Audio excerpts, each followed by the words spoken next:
एनडीआरएफच्या धर्तीवर राज्यात एसडीआरएफची स्थापना करण्यात येईल अशी माहिती मदत आणि पुनर्वसन मंत्री पतंगराव कदम यांनी दिलेली आहे। माळिणगावच्या दुर्घटनेसंदर्भात राज्य मंत्रिमंडळाची तातडीची बैठक बोलवण्यात आली। ही बैठक नुकतीच संपलेली असून एसडीआरएफची स्थापना करण्यात येणार असल्याचं कदमांनी स्पष्ट केलेलं आहे।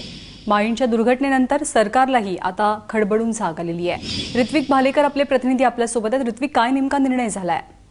निर्णय घेण्यात आलेला आहे की NDRF national disaster relief fund याच्या धर्तीवर महाराष्ट्रात स्टेट डिझास्टर रिलीफ फंड याची स्थापना केली जाईल।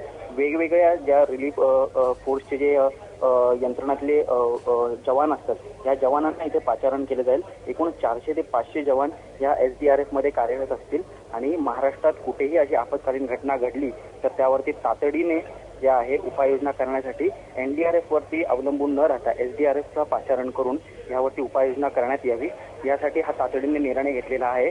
त्याचबरोबर ज्ञानदा जितेंद्र आव्हाड यांनी आता थोड्या वेळापूर्वी माहिती दिली की मुंबईचे पश्चिम उपनगर असतील, मुंबईचे ठाण्याचे कळव्याचे जे डोंगराळ भाग आहे तिथे जी घरं आहेत इथे सुद्धा मोठ्या प्रमाणात जी घरं आहेत आणि आता जी चेंबूरला जी घटना घडली त्यामध्ये एका मुलाचा मृत्यू झाल्याची शक्यता वर्तवली जाते।